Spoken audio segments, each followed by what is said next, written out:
And I think Indiana will get in, but I really do not like Purdue's chances. I certainly do not like Notre Dame's chances. And Butler, I also think is going to be a long shot to making the tournament. So, hate to say it, but maybe everyone in Indiana may become a Hoosier fan this year, because that may be the only shot you have as far as Hoosier State team getting into the NCAA tournament. Rick, I don't think it's going to be the Aces, though, based on what I'm seeing so far this year with the Evansville Aces. I know you're down there a lot, and so we don't talk a lot about University of Evansville Aces, but certainly the Purple Aces are a good team to talk about if you live here in the Hoosier State, but they aren't doing as they've been able to do in the past anyway.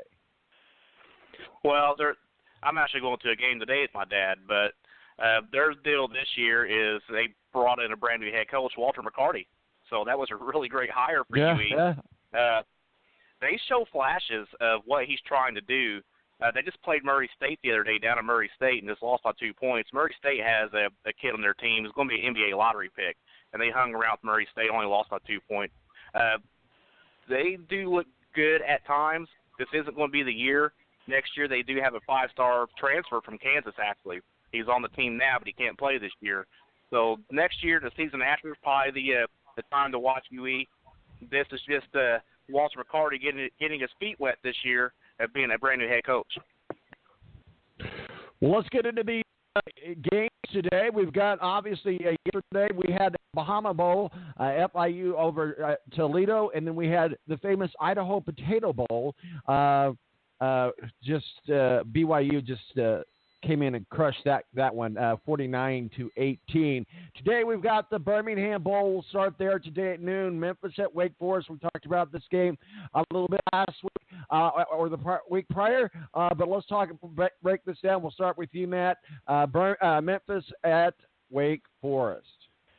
Well, if you believe UCF is legitimate, you have to include Memphis in it, because they certainly came the closest on 2 occasions to knocking out the Golden Knights. Wake Forest had a decent run. I mean, they had a decent run against teams like Notre Dame early in the season, but then they kind of flatlined through the rest of the campaign. So I guess based on that, I have to take a flyer and say Memphis finds a way to win this game. Let me correct myself. I said at Wake Forest. It's obviously at Birmingham because it's the Birmingham Bowl. I think everybody knew what I was talking about, but just to be clear on my game, it is not at Wake Forest, but rather in Birmingham. Rick, what say you? Yeah, no worries, man. Don't beat yourself up over that. It's but I would say, yeah, I'm with Matt. Memphis is going to get the win here. I actually think it's going to be a pretty high-scoring game. Both offenses score a lot of points. They both work really fast. There's going to be a lot of possessions for both teams in this game. I'm thinking like maybe 80 to 100 snaps on offense for both teams. So very fast-paced game. A lot of offense in this. I think Memphis gets the win, though.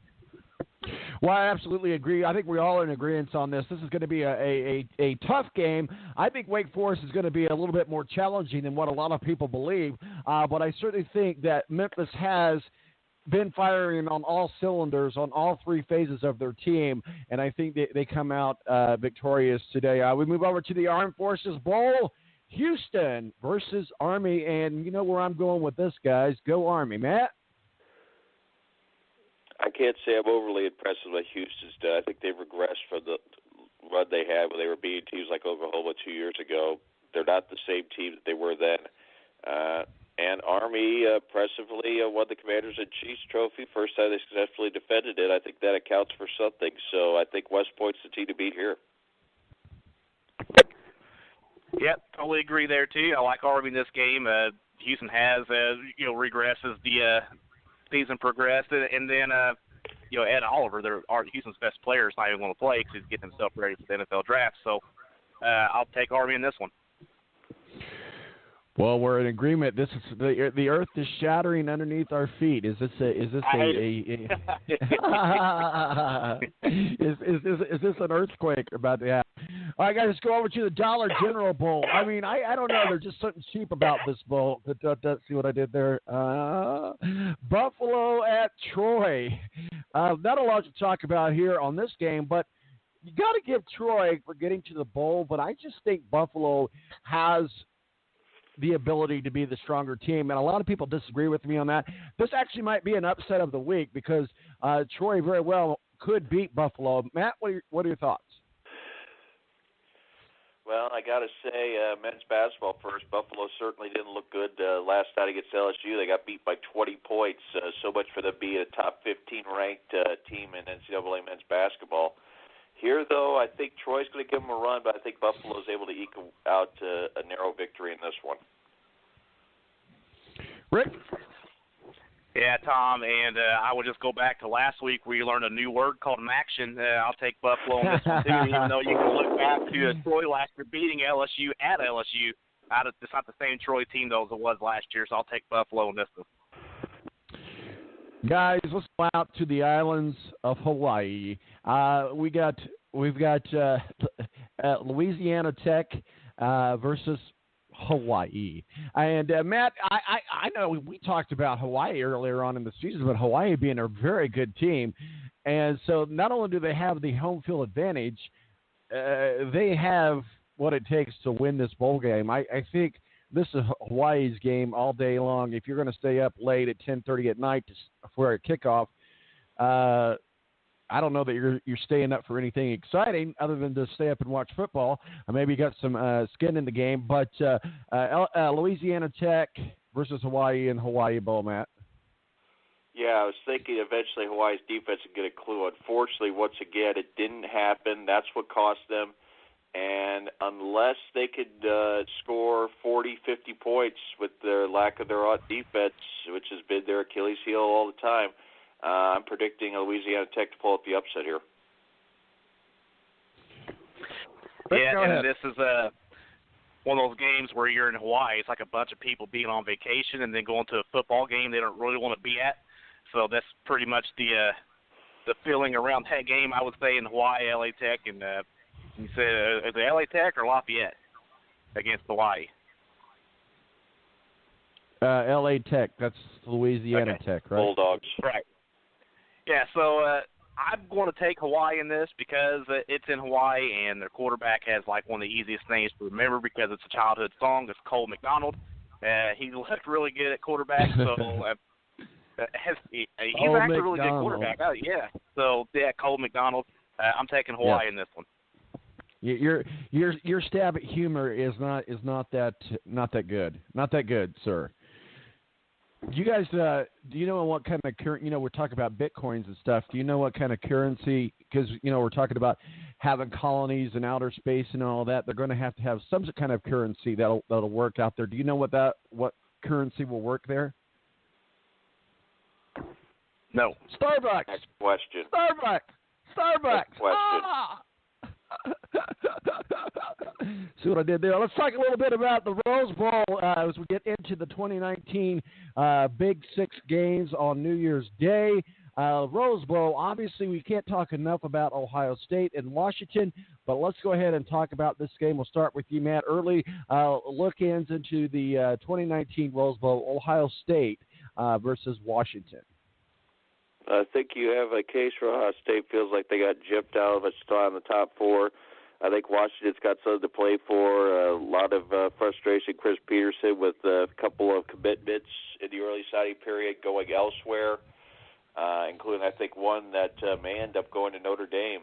We haven't heard about his decision yet, but there's a possibility the ex-Washington commit could go to Notre Dame. So that could be one thing, and another five-star going into Notre Dame's class for 2019.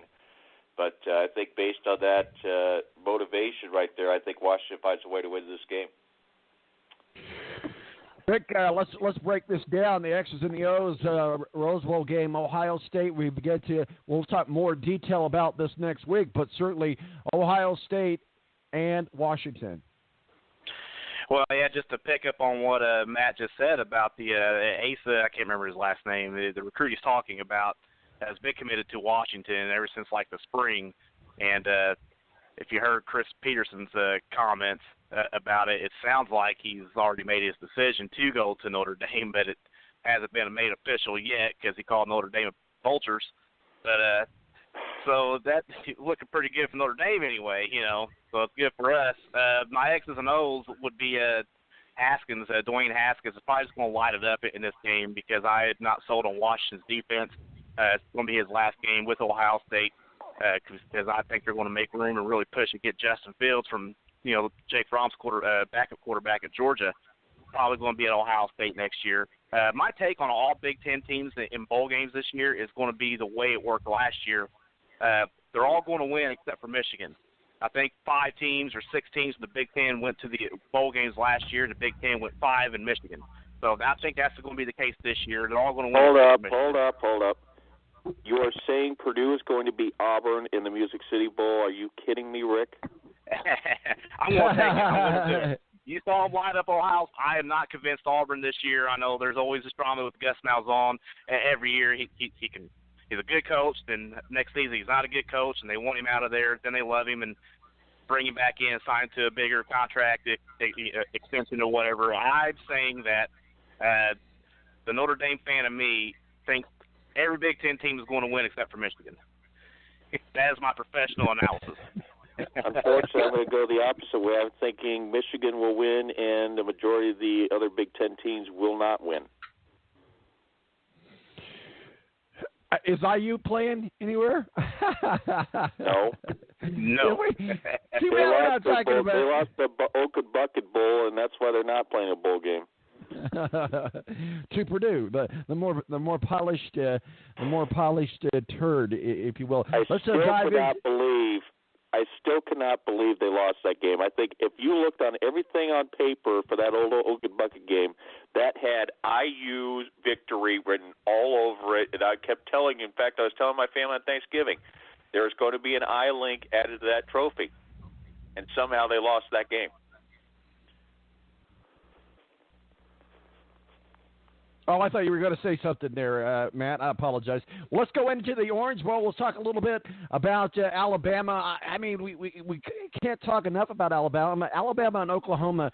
Let's play the devil's advocate here. Let's just play the devil's advocate here. Puppy dogs and butterflies. Matt, what happens to the world if Oklahoma beats Alabama?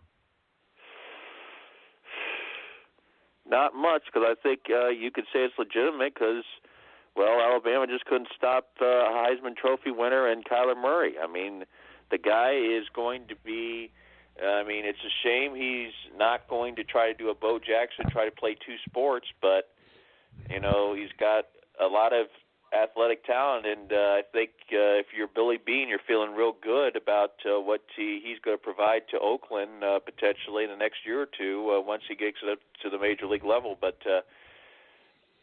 Tua did make himself look vulnerable in the Georgia game, so I'll be very curious to see how he bounces back. But I think that Georgia game certainly showed that Alabama, if they are not firing all cylinders, can be beat. Let's talk about this. Go ahead. All right, I thought you were going to go to me next. So anyway, go ahead, Tom. You're right. I was going to you. I was just going to make an intro statement. I was just going to say, Rick, Oklahoma has the capability and the weapons to beat Alabama, but Alabama just, until they prove us otherwise, they're just unbeatable. Tua or no Tua, they're just unbeatable. But if Oklahoma does beat Alabama, that just is going to create a ripple effect throughout the entire college football world. Well, I think it'd be great for college football because I think outside of being an Alabama fan, you're sick of seeing Alabama in the national title game every year and seeing Alabama and Clemson go head-to-head. I would love to, even if it's not Notre Dame going to make it to the final, I would love to see somebody like Oklahoma go because I'm just sick of me personally, is sick of seeing Alabama and Clemson every year. The only way Alabama gets this or Oklahoma gets this done is they're going to play the best game they played all season for one, because their defense gives us a lot of points. I know they switched defensive coordinators, towards the end of the year. They kind of went back to a basic defensive scheme, and just because of that, they've done a little better. But Tua or no Tua, we saw Jalen Hurts is very capable still, bringing Alabama back against Georgia. They're going to have to play defensively, both sides of the ball, really, the best game they played all year, if that's going to happen. Guys, let's talk a little bit about some college hoopage before we to end this segment here. But let's talk a little bit about.